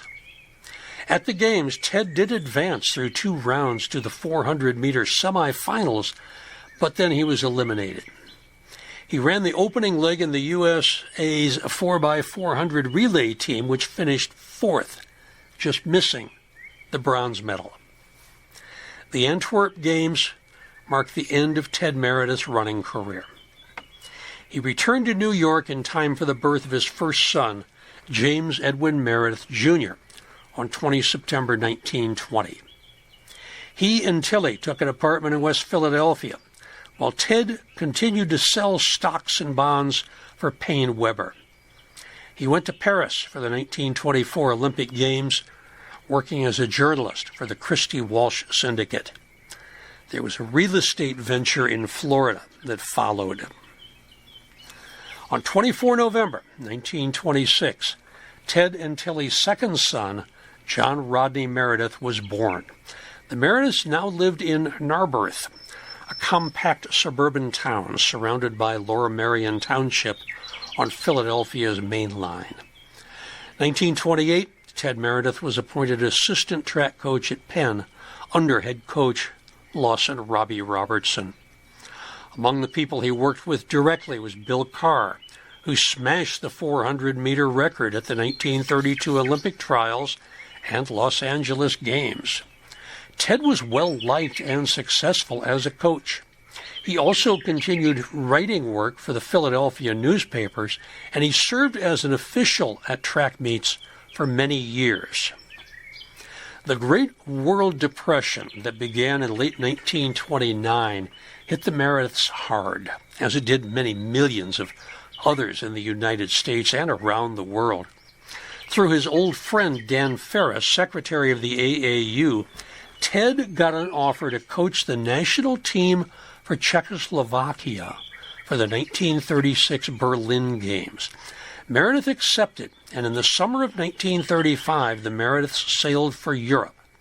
They settled in Prague, and they experienced that city for the next 18 months. Ted's Czech athletes were reasonably successful in Berlin, but they did not medal. The Meredith family of four was in Berlin for the Games. It is thought, however, that Ted's work laid the foundation for the success of later Czech athletes, such as Emil Zatopek. He worked particularly closely with the athletes of SK Slavia along a soccer power in Europe. Ted and Tilly separated when they returned to the United States in early 1937. And in the fall of 1937, Meredith got a 6-month contract to prepare and coach the Cuban team for the Central American Games held in Panama City in February 1938. Tilly and Ted were divorced in 1939. Ted moved to New York and did some further insurance, investment, real estate, and travel work, and found himself employed with the Internal Revenue Service. He retired in 1955. He moved to Haddonfield, New Jersey, to live with son Rodney. In March 1957, 66-year-old Ted Meredith suffered a stroke. Then he broke his hip in a fall. And Ted Meredith died on 2 November 1957 in Cooper Hospital in Camden, New Jersey, following an operation. His body was cremated and his ashes consigned to earth at Laurel Hill Cemetery. That means they were scattered in a secret place known only to a few people. In 1978, Ted Meredith was named a distinguished alumnus of the Williamson Free School. In 1982, he was elected to the National Track and Field Hall of Fame. He's a member of the Penn Relays Wall of Fame, the Pennsylvania State High School Track and Field Hall of Fame, and the Hall of Fame of the Delaware County chapter of the Pennsylvania Sports Hall of Fame. James Edwin Ted Meredith was one of the greatest runners of his day and one of the best ever to come out of Pennsylvania. To this day, he is considered the greatest prep school runner of all time. Donald Fithian Lippincott, 1893-1963. The name Lippincott is not very common in the United States, although if you live in Philadelphia, the name is inescapable. Lippincott appeared just over 3,000 times in the recent census. The family came from Great Britain in the early 17th century. Two early Lippincotts were both given the first name Richard. Richard the Quaker, 1615 to 1683, was an early settler of Shrewsbury, New Jersey. Among the descendants of his son, Freedom Lippincott, are President George W. Bush and the American actor Sam Waterston, whereas descendants of son Restore Lippincott include President Richard Nixon and Kevin Bacon. Richard the Loyalist, 1745 to 1826, fought for the crown during the American War of Independence. Donald Fithian Lippincott was born in Philadelphia on 16 November 1893 to one of the most affluent Philadelphia families. He was the fourth child, third to reach adulthood, of Alphonse Fithian Lippincott, 1855 to 1930, and Sally Reed Brentley Lippincott. A brother, Julian, had been born in 1891, but he died the following year. Donald attended the Episcopal Academy before he matriculated the University of Pennsylvania in 1911. Early in his tenure at Penn, Lippincott made a name for himself as a world-class sprinter. At the age of 18, after a stint on Penn's freshman track team, Lippincott was granted a spot on the U.S. Olympic track team on the stipulation that he could find his own means of transportation, that he could find his own means of travel to Stockholm. Fortunately for the young man, a few generous Penn alumni volunteered to pay his expenses, and he was able to go to the games as a supplementary participant. In Stockholm, Donald was pitted against the world's best sprinters at the time. In the 100-yard competition, there were 70 runners from 22 nations running preliminaries on Saturday, 6 July, and there were 17 heats, each with 4 or 5 competitors. To the shock of almost everyone, after 2 false starts in Heat 16, little-known Donald Lippincott of Pennsylvania broke the Olympic record of 10.8 seconds with a run of 10.6. In the 6 semifinals on the same day, 33 runners competed to determine the final runs, and in semifinal 5, Lippincott again topped his group, this time with a 10.7, again breaking the Olympic record. The 6 winners of the semifinalists faced off the next day and probably recognized each other, as 5 of them were from Team USA. Michigan's Ralph Craig won the final, 10.8 seconds. Alva Meyer took silver with 10.9 seconds in a virtual tie with Donald Lippincott at 10.9 seconds. Lippincott was 15 centimeters behind Meyer for the bronze. The 200-meter contest was not on the same day. It was a few days later, on the 10th and 11th of July. For this, there were 61 competitors from 19 nations: Australasia, Bohemia, Chile, Japan, Portugal, and Russia. Each made their debut in this event. Unlike the 100-meter, which had been around since the first modern Olympics in 1896, the 200-meter joined the program in 1900. It's been there ever since. None of the 1908 medal winners returned in 1912. The world record of 21.3 seconds had been set by Jack Donaldson of Australia, while Archie Hahn of the USA held the Olympic mark of 21.6 seconds from his run in St. Louis in 1904. Wednesday, 10 July, quarterfinals. 16 groups of 3 to 5 started their competition at 10:30 a.m., and 61 athletes got trimmed down to 36. Then, in groups of 6, they ran 6 semifinals in the afternoon. The final was run on Thursday, 11 July at 3 p.m. Ralph Craig took the gold, 21.7 seconds. Donald Lippincott was a tenth of a second behind him for the silver. Great Britain's Willie Applegarth took the bronze. For the next 3 years, Lippincott was a member of Penn's varsity track team, and he became a champion record holder during this period when Penn athletes dominated the IC4A under the coaching of Mike Murphy. The spring following the Olympic Games, when Coach Murphy fell seriously ill with tuberculosis, this is the squad. He said, "I would live long enough to hear that the team had won the championship." And as the championship came down to the final event, it was the 200-meter run, and it was Donald Lippincott who had to win the race to give his coach one final team victory. That was apparently the motivation that Donald needed.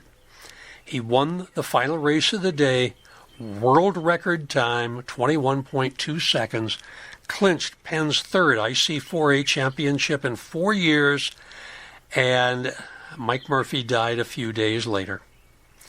Robbie Robertson took over a few years after that.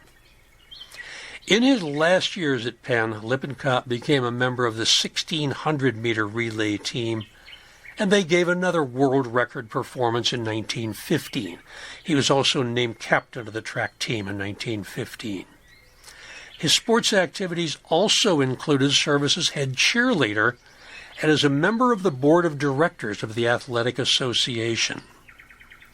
While he was at the University of Pennsylvania, Lippincott was arguably as successful off the field as he was on. He was a member of the Phi Kappa Beta Junior Honorary Society, the Sphinx Senior Society, the Delta Kappa Epsilon Fraternity, Deeks, and the Canteen Club. The Sphinx Senior Society is one of the oldest senior honor societies at the University of Pennsylvania. It was founded in 1900. It is self-perpetuating, and it has a maximum of 30 members selected every year. You'll notice 3 of the people I talked about were members of the Sphinx. Its members are a diverse and varied group. They come from all areas of achievement, community, activities, backgrounds. Each member is chosen because of the singular achievements from his or her committed leadership to the university, the community, and the public. The Sphinx Senior Society takes 23 members each spring, an additional 7 each fall. The members are called Sphinges, and they represent student leaders who have served the university community in some form or other based on character, involvement, leadership, vision. The membership perpetuates through a tapping process. Current members personally nominate deserving juniors to attend a smoker. This process is repeated each fall to tap, select, and induct an additional 7 seniors as members of the given class. In addition to Donald Lippincott, other Sphinges include former Secretary of Transportation William T. Coleman, Jr., oarsman John B. Kelly, Jr., soul singer and songwriter John Legend, American writer John Edgar Wideman, and many others whose names you would probably recognize. Delta Kappa Epsilon, or DEEK, is a social fraternity that's been around since the first chapter was founded at Yale in 1844. It seeks members who best combine the characteristics of, quote, the gentleman, the scholar, and the jolly good fellow, end quote. Their motto, Karothen Philoi Ai, translates as friends from the heart forever. DEEK has produced 6 U.S. presidents, 4 U.S. vice presidents, 15 Medal of Honor recipients, and other members who range from Supreme Court Justice Brett Kavanaugh to Dallas Cowboy coach Tom Landry, New York Yankee owner George Steinbrenner, composer Cole Porter, astronaut Alan Bean. All of them were Deeks. However, I find nothing about the Canteen Club when I look up that.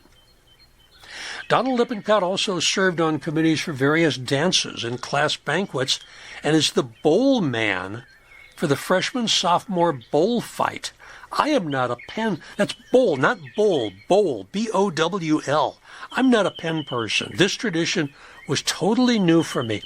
The bullfight was undoubtedly one of the wildest, most fascinating, most controversial customs at Penn, possibly at any college.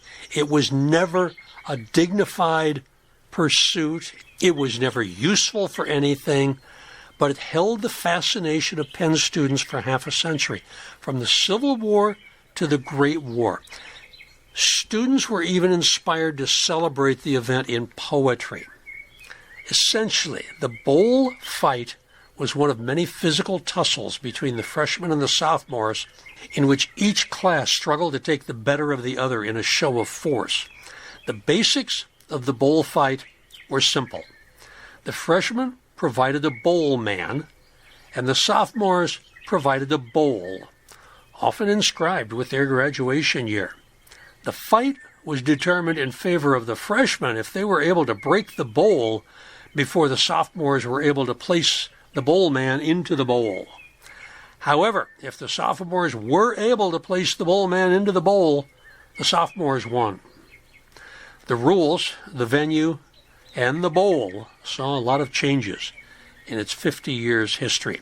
This weird custom came to an end in the 1916 bullfight. A freshman, William Lifson, 19, was killed in the fight when he was accidentally smothered during the piling on. After Donald graduated from the Wharton School in 1915, he went to work at Chandler Brothers and Company as a securities consultant. He served in the U.S. Navy during the Great War, then returned to work in the securities business as a general partner for Samuel McCreary and Company Investments, later as an account executive for Merrill Lynch, Pierce, Fenner, and Bean Investments, both based in Philadelphia. In 1918, Donald married Sarah Gresh Lippincott. They had 4 children. Donald F. Lippincott, Jr. was born in 1920. He became manager of pricing and corporate planning for Campbell Soup Company. But he died suddenly at age 45, and his widow outlived him by 53 years. Brantley Lippincott lived from 1922 to 2002, and Patricia Patsy Lippincott Rulon Miller lived from 1927 to 1926. Donald Lippincott continued his involvement in track and as an official, and became an avid racquetball player in his later years. After a brief illness, he died in Philadelphia on 9 January 1962. He was interred at Laurel Hill West in the Marion section. He was admitted to the Pennsylvania Athletic Hall of Fame in 1998.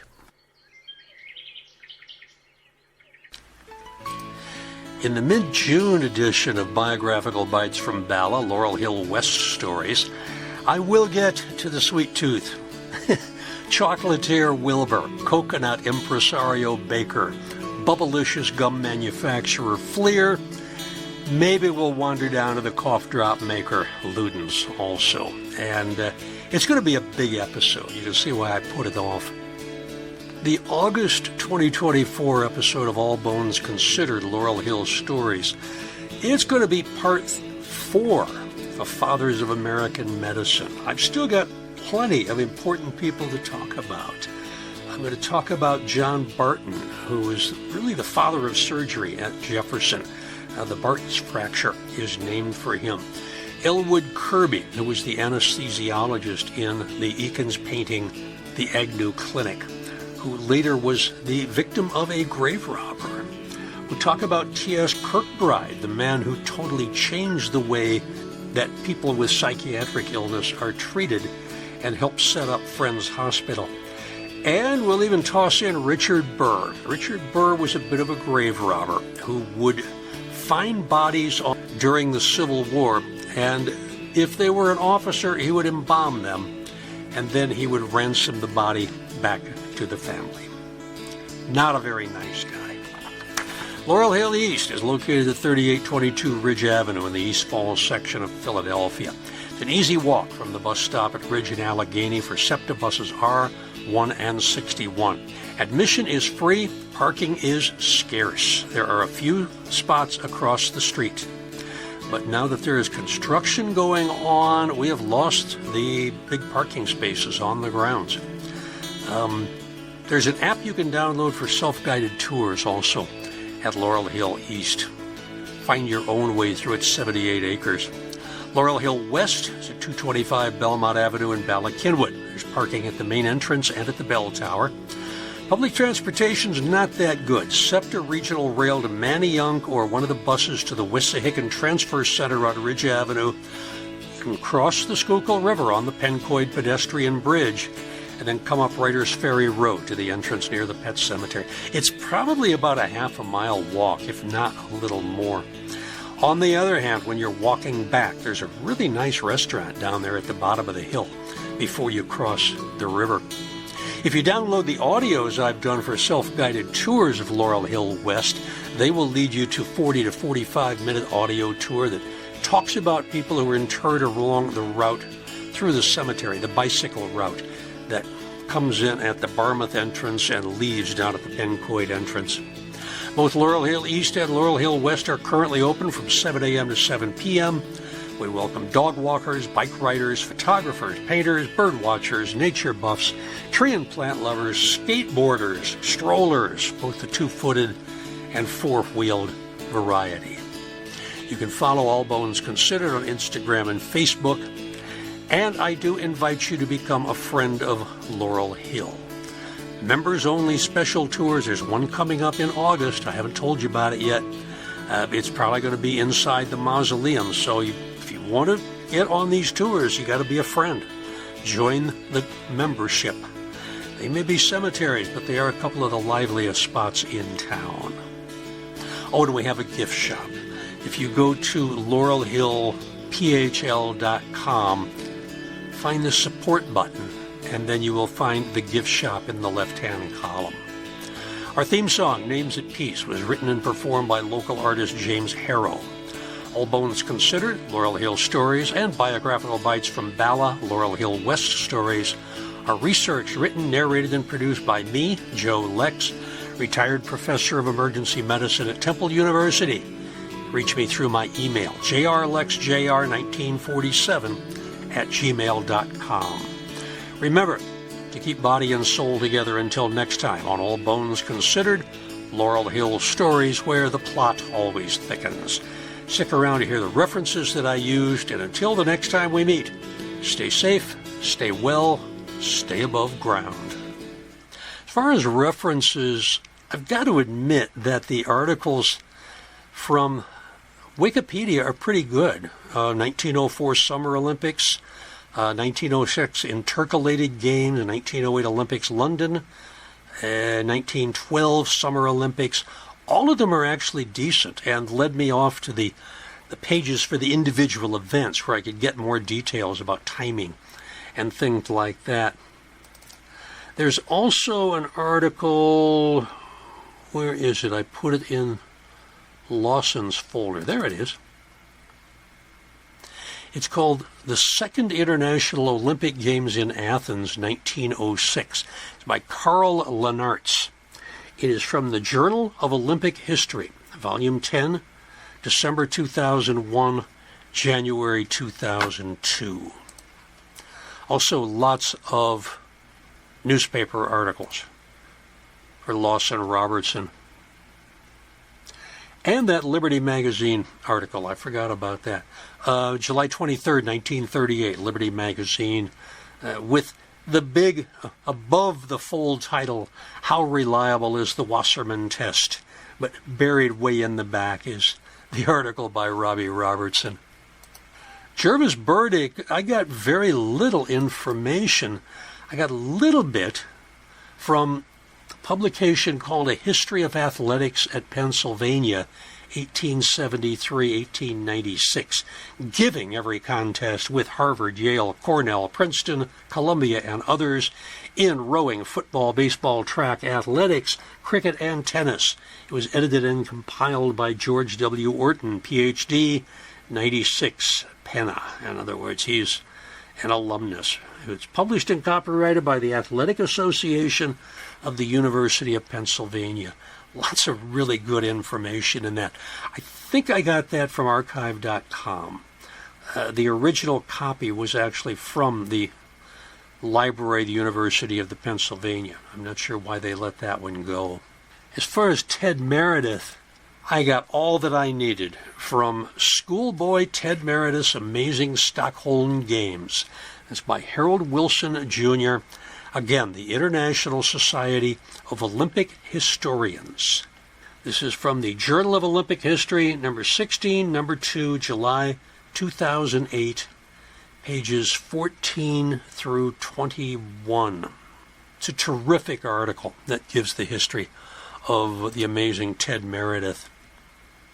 And for Donald Lippincott, again, I got information out of the newspapers, out of the Penn yearbook that I found online, and from other articles. But there wasn't really anything special about Donald Lippincott either.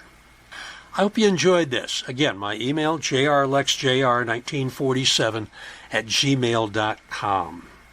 Check out some of the older podcasts I've done. There's more than 100 of them now. You're sure to find something that you like. They're all quite similar. I do deep dives on all of these folks, at least the best I can with the information that is available to me.